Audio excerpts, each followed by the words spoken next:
Too many politicians are refusing to outline what's happening at the moment as a genocide. So I've devised 5 questions which I need people to ask these politicians on camera. So the first one is easy. You'd ask, would you agree that deliberately targeting civilians, especially children, is a war crime under international law? Now this gets them to just acknowledge the Geneva Convention. It's basic decency. And no one can say no without kind of discrediting themselves completely. So then the second question, do you believe that the indiscriminate use of airstrikes on densely populated civilian areas, where the majority of deaths are women and children, qualifies as deliberate, or at very least, reckless disregard under those laws? So now you're forcing them into a trap. It forces them to either admit recklessness, which is a war crime, or start squirming over terminology. So the third question is that the UN and multiple human rights organisations have reported that over 70% of the dead in Gaza are women and children. If that trend continues for months, knowingly, does the perpetrator still qualify as acting in self-defence? Now this is a logical gap. Either they believe self-defence includes sustained child death, or they crack. So the fourth question, if one side controls water, food, electricity, airspace, and exit, and then repeatedly bombs the trapped population, hospitals, and refugee camps, what word would you use for that? It creates kind of like a moral panic zone. They're either going to dodge it or get visibly weak in front of the viewers. The last question, it's the loop. So you say, if this isn't genocide, what exactly would have to happen for it to qualify as one? Now this is the kill shot. Silence is the admission. If they fumble or defect, the audience sees the moral vacancy in real time. I need someone to pin a politician down, ideally Keir Starmer, and ask him these 5 questions.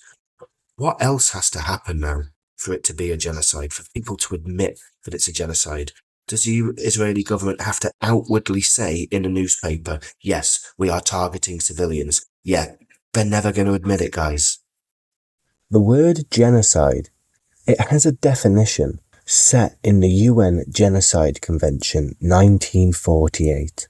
It means acts committed with intent to destroy in whole or in part a national, ethnic, racial or religious group. Those acts can include killing members of the group, causing serious bodily or mental harm, inflicting conditions of life calculated to bring about destruction, imposing measures to prevent births, or forcibly transferring children. Here is Gaza, point by point. A. Killing members of the group. Over 30,000 Palestinians killed, including thousands of children, in less than a year, documented by the UN and humanitarian agencies. I've seen claims online of 377,000 Palestinians killed. B. Serious bodily harm.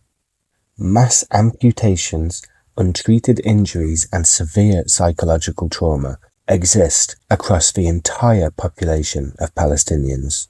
C. is destructive conditions of life. This would include the total siege, the cutting off of food, water, medicine and fuel.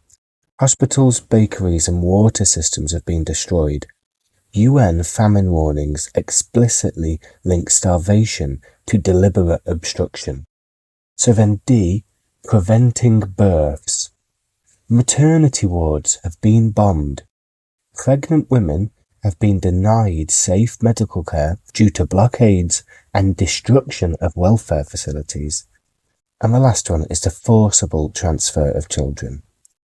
Now these allegations of genocide are not pulled from thin air. They are documented facts directly matched to the legal definition of genocide. That's why UN experts have said this is a genocide. That's why the International Court of Justice has ruled that a plausible case for genocide exists and has ordered Israel to stop and allow aid in. You do not need to take my word for it. Read the definition, read the evidence. The match is exact. There's a new wave of anti-Hamas propaganda. And just to be clear, no one's denying Hamas is a terrorist organisation. That's been known for years. But this isn't about informing you. There seems to be a timed reset, a deliberate effort to drag that fact back to the top of your mind right now. Probably right before something else happens. I'm seeing it everywhere. Videos of aid convoys with captions like, "This is proof Hamas is stealing food." And it is. And there's clips of children in Gaza carrying water, then resetting the scene for the camera. And this is being spun as proof, almost that the suffering is being staged. There are Palestinians on camera moaning about Hamas or even praising Trump. And you see videos of aid being given to children and taken back. These clips are not the weapon, but the interpretations are.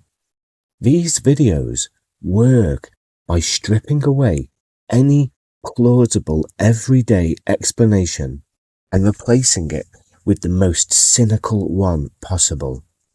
The reality that they're cutting out is that NGOs, local volunteers and journalists do stage retakes, so an aid delivery is filmed clearly, sometimes dozens of times, because images are the only currency that unlock more funding. They are fighting Israeli propaganda. A child who's already eaten might be asked to walk through a scene again so donors see the work being done. That package might be purely symbolic for the camera, while the real distribution happens off-screen. None of it is deceit. It's survival in a media economy. Once you frame it as, look, they're faking it, the meaning flips completely. What was a record of aid suddenly becomes proof of fraud to a cynical mind. From there, it's a short jump to assuming that Palestinians aren't starving at all. There are pro-Israeli groups sharing videos of street food in Gaza. Even if one of these clips was 100% genuine staging, it would still be statistical noise compared to the mass civilian toll, the blocked trucks and famine reports. It's cherry-picking moments of humanity and twisting them into ammunition for inhumanity. That's not journalism, that's narrative engineering. And the other one you'll keep seeing on repeat is that Hamas are stealing food. And they are. It's framed like a smoking gun, but it's not that simple. They are classified as terrorists. They have attacked civilians. But Hamas are also the government of Gaza. They have hostages and an army to feed, and they are in a war. The aid coming in is the only food crossing that border, the only food that exists in Gaza. Gaza doesn't have functioning farms or supply chains right now. Yes, the food is meant for civilians, but in a war, the armed side will take some of it. That is not new. It's not surprising and it's not unique to Hamas. If they didn't take some, the hostages would starve. Reducing that complex issue down to Hamas are stealing the food is another way they can ensure the truth gets stripped out of context and turned into a weapon. You'll probably find people calling for aid to be stopped. Meanwhile, the same outlets aren't showing the most graphic, depraved IDF actions they could be showing. They're not reporting on daily specific war crimes or on controlled demolitions of civilian areas. It's like filming an entire fight, but only showing the punches from the guy who threw the least punches, lost the fight, and then framing him as the main aggressor. Israel could have thrown thousands of blows, but the media will only ever show you Hamas throwing sand in their eyes. And what the media isn't framing is the reason the food isn't flowing freely into Gaza in the first place. The blockade wasn't just a wartime accident. It was deliberate. It was designed to starve Hamas, and in doing so, Gazan civilians were used and are being used as collateral. They are being punished alongside Hamas. Collective punishment is a war crime. That's the real crime. Not that Hamas took some of the food that finally got in, but that for months it was kept out entirely. Hamas is bad, but they're bad from the weaker side, the arguably more moral side, in an asymmetric war. The bad of the weaker side becomes a moral license for the unlimited violence of the stronger. The media's job should be proportion and context. Instead, we're watching a PR campaign for state violence, and the timing is important. One of the most ugliest aspects of the Israel-Palestine war is the ancient Israelites were a Levantine people, not an isolated genetic group. They lived among, traded with, and intermarried with neighbouring populations for millennia. When the Romans destroyed the Second Temple in 70 CE, some were dispersed, but many remained in the region.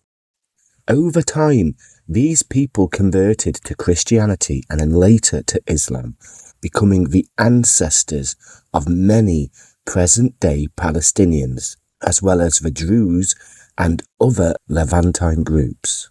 Genetic studies consistently show that Palestinian Muslims and Christians share significant Y chromosome lineages with Sephardic and Mizrahi Jews, more closely than with Ashkenazi Jews, whose ancestry reflects substantial European admixture from later migrations. If the term chosen people refers to the actual ancient Israelites, then an incredibly large portion of the Palestinian population and other communities in the Levant are direct descendants of that same population. This lineage has also dispersed and mixed across much of the world. The concept was never tied to a preserved genetic code, but to a covenant held by a people in a specific historical context. In that light, the actual idea of exclusivity based on present-day ethnicity is historically and genetically unsustainable.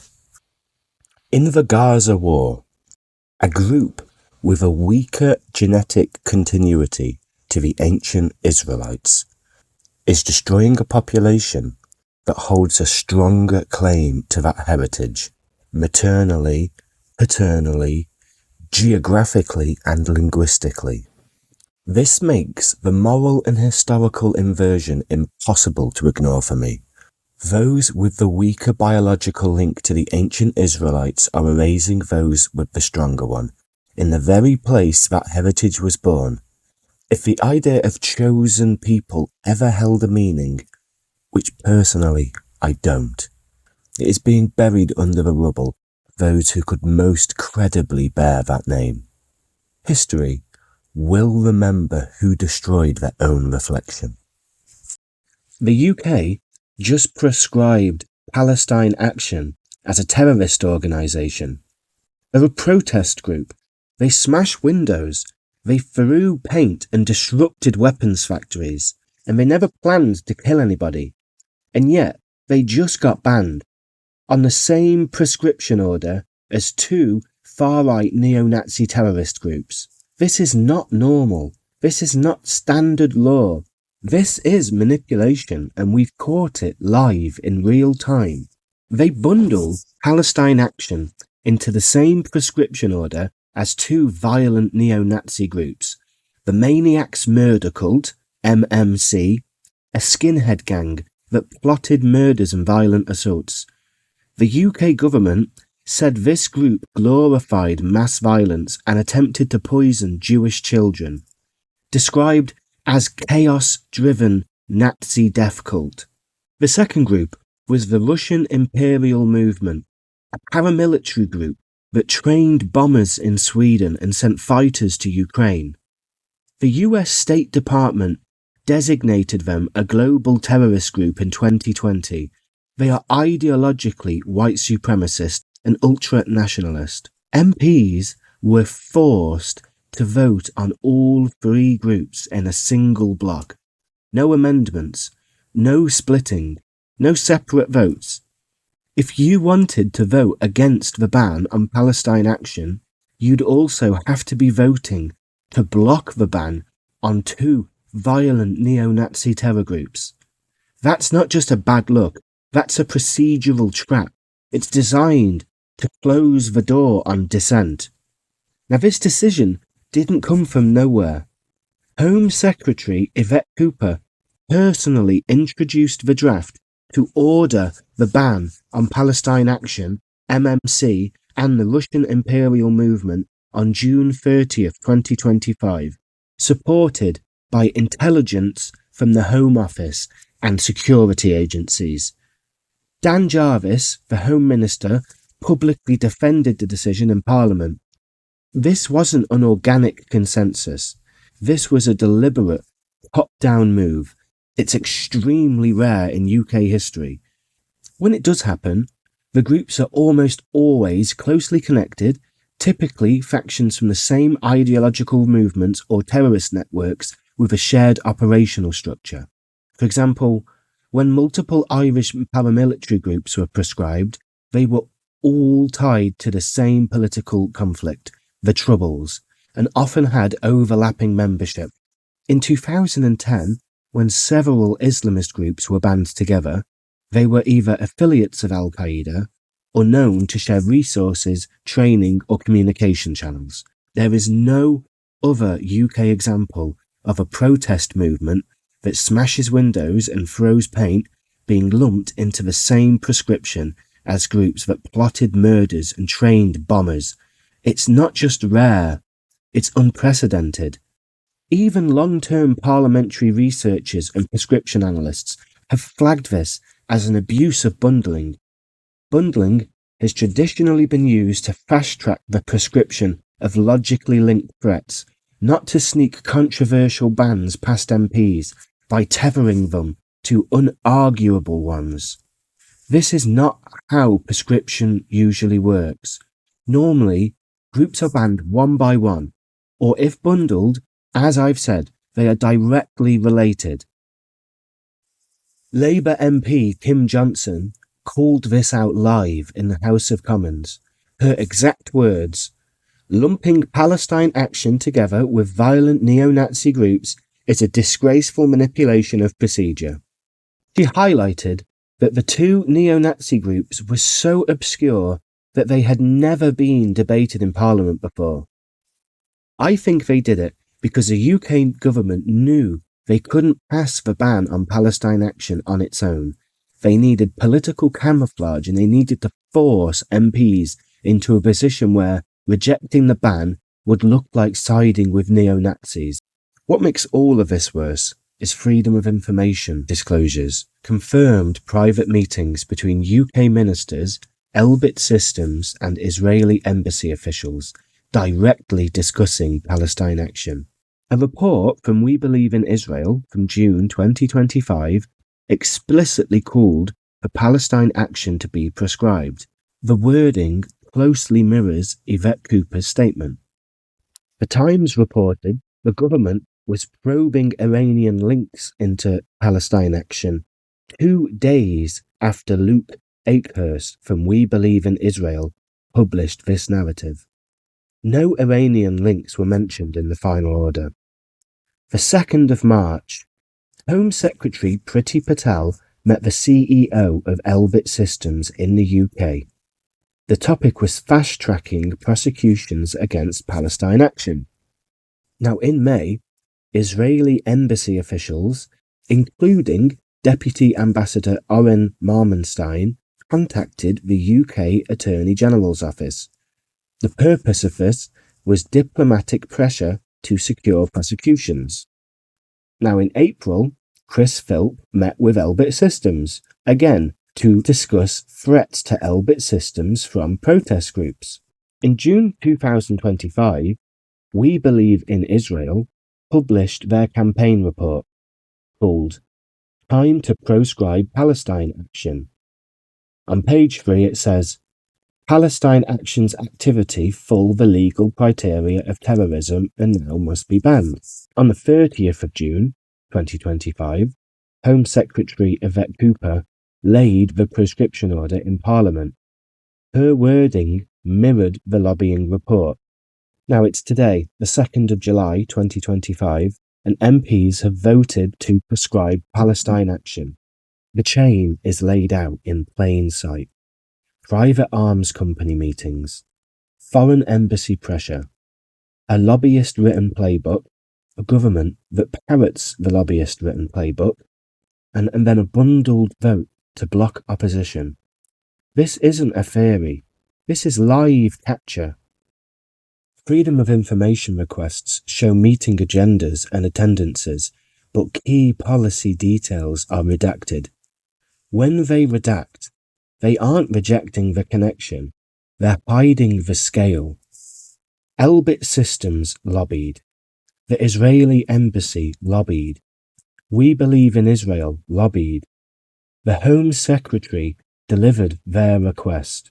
The Security Minister defended it using their talking points. The MPs were locked into a bundled vote. This is not a glitch or an administrational error. This is the machine working as designed. They'll say that this was a national security decision, that the Home Secretary has secret intelligence. But the law is public, and if they can't prove it in public, they don't get to imprison you in private. Or they'll say that the bundling was standard procedure. But bundling 3 radical different groups in one vote is not standard. It is a rigged game to suppress debate. Or they'll say that Palestine Action's property damage endangered lives. No one has ever been killed or injured by this logic.